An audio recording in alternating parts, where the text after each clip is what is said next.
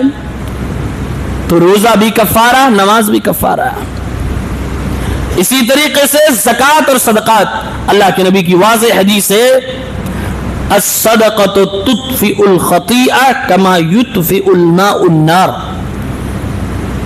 جیسے کہیں آگ جل رہی ہو, پانی ڈال کے اس آگ کو بجھایا جا سکتا ہے, ایسے انسان کی زندگی میں گناہ ہو, خطا ہو, صدقہ کر کے اس گناہ کے اثر کو ختم کیا جا سکتا ہے. صدقہ سے خطائیں ختم ہوتی ہیں. اور رمضان میں الحمدللہ ثم الحمدللہ ہمارے قوم کے لوگ اس میں بڑھ چڑھ کے حصہ لیتے ہیں. رمضان میں جو غلطیاں ہو جاتی ہیں, خطائیں ہو جاتی ہیں, اس کو ختم کرنے کے لیے روزے کی حالت میں جو ہم سے غلطیاں ہو جاتی ہیں, اسپیشلی ایک طریقہ دیا گیا جس کو صدقہ فطر کہتے ہیں, زکوٰۃ الفطر. کیوں فرض کیا گیا؟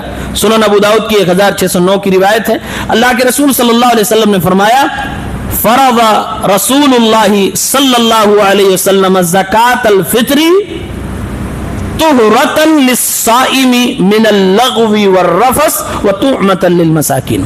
کہا یہ صدقہ فطر, زکوٰۃ الفطر فرض کیا گیا ہے دو مقصد کے لیے. ایک مقصد یہ ہے کہ روزے دار سے جو غلطی ہو گئی روزے کی حالت میں, من اللغو والرفث, کوئی الٹی سیدھی بات روزے کی حالت میں بول گیا ہے اور شاید کوئی نہ بچا ہو اس سے, کوئی کسی کے بارے میں غیبت کر دیا, چغلی کر دیا, کسی کے بارے میں ناجائز بول دیا, دو لفظ زیادہ بول دیا, کوئی گندی بات مجھ سے بول دی.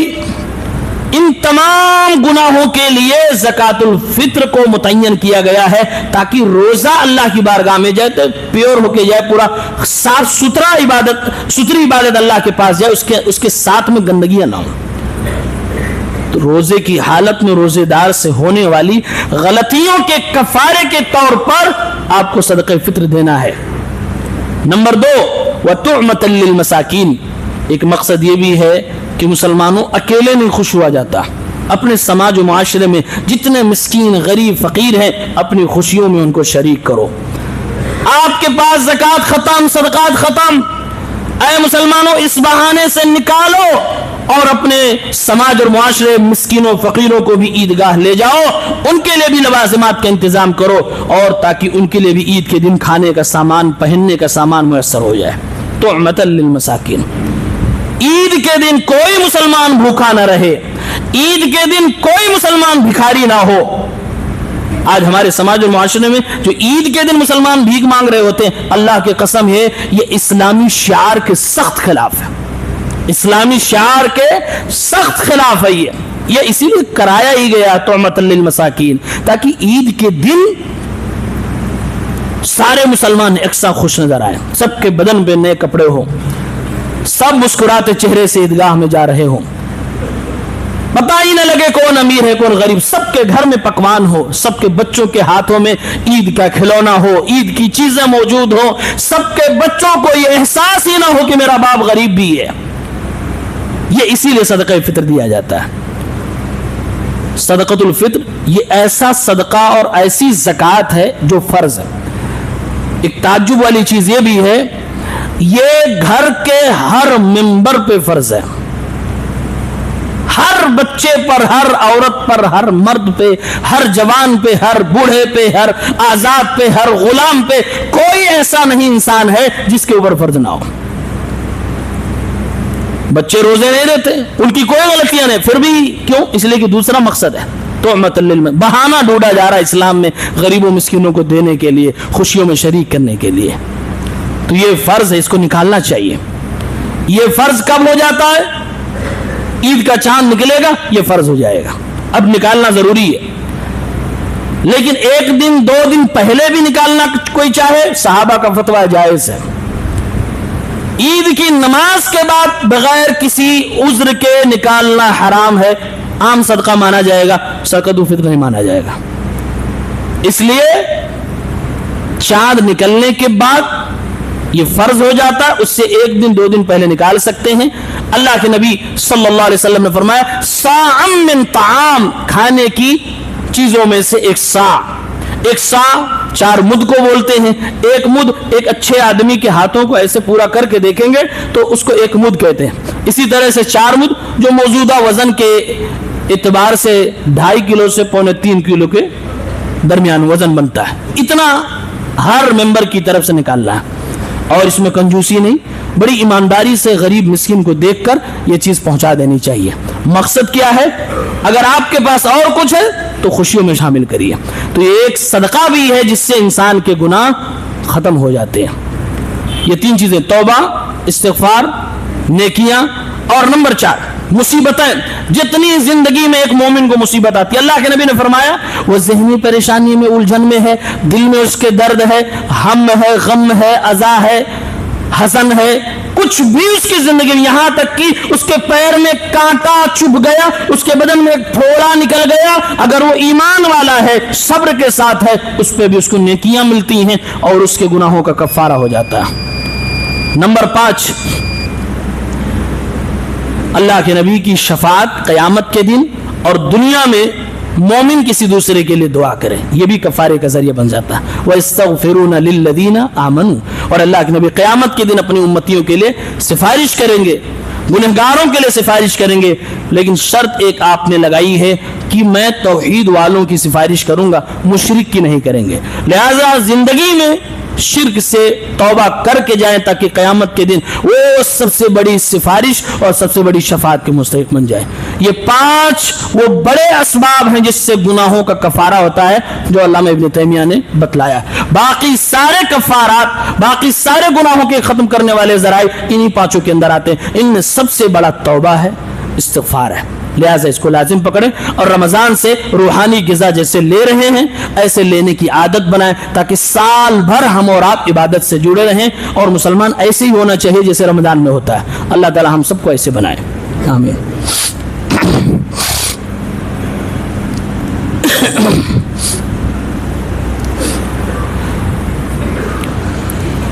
ان اللہ وملائکتہ یصلون علی النبی یا ایھا الذین آمنوا صلوا علیہ وسلموا تسلیما اللهم صل علی محمد وعلی آل محمد كما صلیت علی ابراہیم وعلی آل ابراہیم انک حمید مجید۔ عباد اللہ رحمکم اللہ، ان اللہ یأمر بالعدل والإحسان وإیتاء ذی القربى وینہی عن الفحشاء والمنکر والبغی یعظکم لعلکم تذکرون۔